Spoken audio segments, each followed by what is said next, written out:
کل میں ایف آئی اے کی انویسٹیگیشن سائفر کے اوپر جو ہو رہی ہے اس میں کل شرکت کر رہا ہوں، اور میں سارا وقت جس طرح میں نے آپ کو کہا تیار ہوتا ہوں جیل جانے کی، کیونکہ جو منسٹر انٹیریئر کا رانا ثناء اللہ ہے جس کے نیچے ایف آئی اے ہے، وہ تو پہلے ہی کہہ بیٹھا کہ عمران خان کو جیل میں ڈالیں گے ہم یہ سائفر کے اوپر۔ تو مجھے نہیں پتا، کیونکہ اس وقت کوئی قانون تو ہے نہیں، جنگل کا قانون ہے، جسے مرضی چاہو جیل میں ڈال دو۔ بیچارے کتنے لوگ ہمارے عورتیں جیلوں میں پڑے ہوئے ہیں، وقت تو گزر جائے گا، لیکن قوم یہ یاد رکھے گی کہ کون سے لوگ کھڑے ہوئے تھے۔ وہ عمران ریاض کو یاد رکھے گی یہ ساری قوم، کہ وہ کم از کم اپنے موقف پہ کھڑا رہا۔ اس ملک کے اندر جو صحافی ہوتے ہیں، جو ایک جہاد کرتے ہیں حق اور سچ کے لیے، جس طرح ارشد شریف تھے، قوم ان کو ہمیشہ یاد رکھے گی، ارشد شریف شہید کو۔ وہ جو 4 جرنلسٹ ملک سے باہر چلے گئے، لیکن انہوں نے کمپرومائز نہیں کیا، انہوں نے کسی پریشر میں آ کے رائے حق سے نہیں اترے۔ وہ جن کو یہاں مارے پڑوائی گئیں، ذلیل کیا گیا، اور وہ جن کے بڑے نام ہیں اور پرانے صحافت میں نام ہے، قوم ان کو بھی دیکھ رہی ہے اور ان کو سلام کر رہی ہے، اور ان کو بھی دیکھ رہی ہے جن کے ضمیر مر چکے ہیں۔ تو میں ایف آئی اے کا ذرا آپ کو سمجھا دوں کہ یہ کیس ہے کیا۔ نہ تو ابھی تک مجھے کوئی کویسچنر ملا ہے کہ یہ میرے سے کیا پوچھنا چاہتے ہیں، تو میری کوئی تیاری نہیں ہے۔ لکھا یہ ہوا ہے کہ جی اپنے ساتھ ڈاکیومنٹس لے کے آئیں۔ مجھے یہی نہیں پتا کہ آپ نے پوچھنا کیا، تو ڈاکیومنٹس میں کیا لے کے آؤں، اور پھر سے میں یہ کہہ دوں کہ آپ کے انٹیریئر منسٹر تو فیصلہ کر بیٹھا ہے، وہ تو جج جوری ایکسیکیوشن ہے کہ جیل میں ڈال لیں اس کو۔ وہ جو سائفر ہوتا ہے، یہ بڑا ضروری ہے آپ نے سمجھنا، وہ واقعی اس کو سیکرٹ رکھنا، اس کو خفیہ رکھنا بہت ضروری ہے، کیونکہ ایک دفعہ وہ کوڈ دنیا کو پتہ چل جائے تو سارے جتنے بھی آپ کے ایمبیسڈرز خفیہ میسیجز بھیج رہے ہوتے ہیں فورن آفس باہر کی دنیا سے، وہ سارے پبلک ہو جائیں گے، جس طرح وکی لیکس کے اندر پبلک ہو گئے تھے۔ یاد رکھیں، وکی لیکس میں امریکن ایمبیسڈرز جو ڈاکیومنٹس بھیجتے تھے، جو کمیونیکیشن بھیجتے تھے اپنے اسٹیٹ ڈپارٹمنٹ کو، وہ سارے پبلک ہو گئے تھے، اور اس میں کئی انکشاف ہوئے، جس میں دیکھنے والا جو پاکستان کے اندر ہمارے سیاستدان وہ کیا باتیں کر رہے تھے ایمبیسڈر سے، وہ بھی دیکھنے والے ہیں کہ کتنے دوگلے تھے۔ اور انہوں نے، میں یہ اللہ کا شکر ہے، میں یہ کہتا ہوں، انہوں نے کہا کہ ایک آدمی ہے جو ہمارے سے بات کرتا ہے، وہ پبلک سے کرتا ہے، باقی انہوں نے کہا باقی جتنے پولیٹیشین ہیں وہ ہمیں کچھ کہتے ہیں، پبلک میں جا کے کچھ کہتے ہیں۔ جو سائفر آتا ہے فورن آفس کے اندر، وہ کبھی کسی کے پاس نہیں جاتا، وہ صرف فورن آفس میں رہتا ہے، وہ چوری نہیں ہو سکتا، وہ فورن آفس میں پڑا ہوتا ہے۔ جو ہمارے پاس آتا ہے، اور جس میں prime minister, president, army chief, I S I کا چیف، اور پھر ایک جاتا ہے اس کا جو جاتا ہے کیبنٹ سیکرٹری کے پاس، یہ یاد رکھیں کہ یہ وہ سائفر نہیں جاتا۔ یہ سائفر کا جو مفہوم ہوتا ہے وہ اپنے لفظوں میں لکھ کے ہمارے پاس پہنچتا ہے۔ تو سائفر فورن آفس میں رہتا ہے، وہ کبھی وہ نہ چوری ہوا ہے، نہ وہ اور کوئی دیکھ سکتا ہے، نہ پرائم منسٹر، ہم کوئی نہیں دیکھ سکتے، کیونکہ یہ سائبر سیکیورٹی کا قانون ہے جو کہ کیبنٹ ڈویژن بتاتی ہے ان کو، فورن آفس کو۔ تو پہلے تو یہ سائٹ پہ کر دیں کہ سائفر کا جو کوڈ تھا وہ کبھی بھی پبلک نہیں ہوا، کسی نے نہیں وہ دیکھا بشمول پرائم منسٹر کے۔ ہم نے سب سے پہلے اس کو فیصلہ کیا آپس میں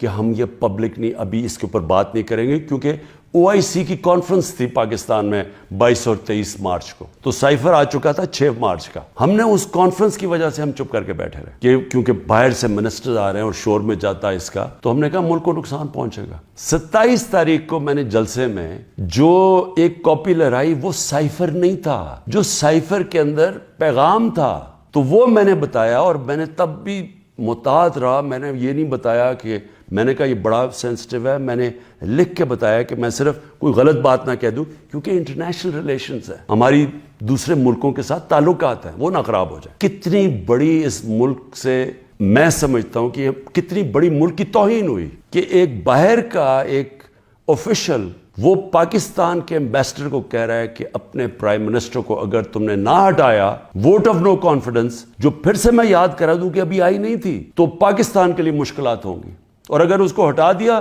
تو سب کچھ معاف ہو جائے گا۔ یہ تھا سائفر میں۔ اور جو ایمبیسڈر تھے، پھر سے میں آپ کو بتا دوں، اسد مجید، انہوں نے لکھا اس میں کہ میرے خیال میں تمہیں اس کے امریکہ کے خلاف ان کو پروٹیسٹ کرنا چاہیے, ڈیمارش کرنا چاہیے کہ یہ کبھی اس طرح کی زبان استعمال نہیں ہوتی, ایسی دھمکی نہیں دی جاتی. میں پہلے کیبنٹ میں رکھتا ہوں, پھر 28 مارچ کو نیشنل سیکیورٹی کاؤنسل میں رکھتا ہوں, اور وہ نیشنل سیکیورٹی کاؤنسل میں سارے سروس چیف ہوتے ہیں. جنرل باجوہ تھے وہاں, ایئر چیف تھے ادھر, نیوی کے چیف تھے,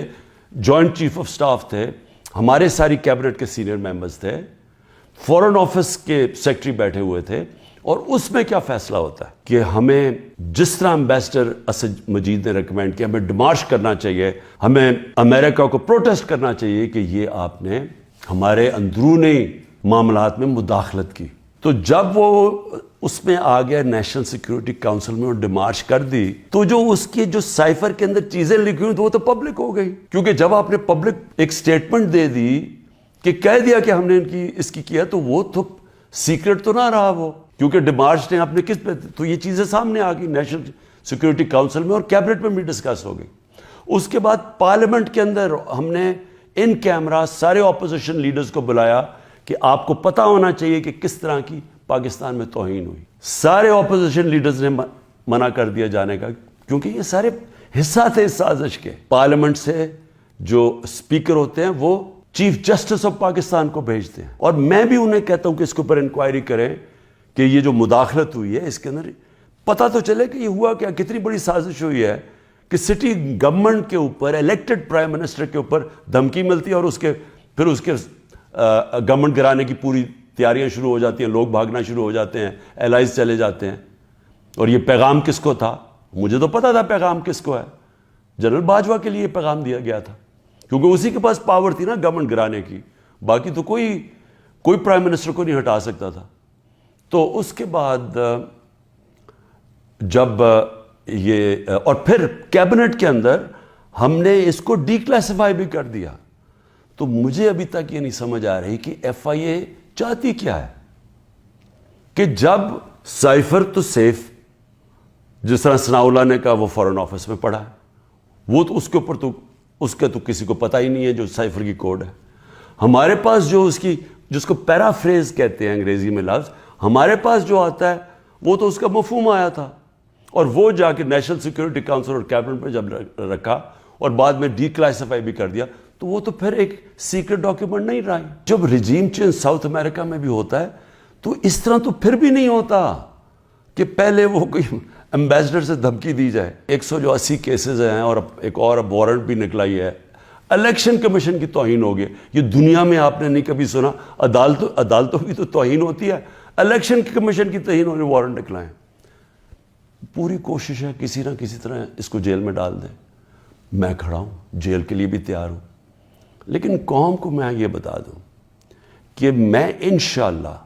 ہر کیس کا ثابت کروں گا اسی ملک میں بیٹھ کے کہ ہر کیس انہوں نے جعلی بنایا ہے, بوگس بنایا ہے, اور ہر کیس جب عدالت میں جائے گا, جب سنا جائے گا, کوئی جج بھی سزا نہیں دے سکتا پورا کیس سن کے, کیونکہ یہ سارے جعلی کیسز ہیں. اور اس کا مقصد اس ملک میں انصاف نہیں لانا, اس ملک میں انصاف کی قبر کھودنی ہے, تاکہ کسی طرح جنگل کا قانون جو طاقتور ہے وہ کسی طرح اس ملک کی جمہوریت بھی ختم کر دے, وہ طاقتور اس ملک کی عوام کی آواز ختم کر دے, وہ اس ملک کی سب سے بڑی پارٹی کو کسی طرح ختم کر دے, اور کسی نہ کسی طرح یہ چوروں کا ٹولہ جو 30 سال سے ملک کو لوٹ رہا ہے, کسی نہ کسی طرح اس کو پھر اوپر بٹھا دے.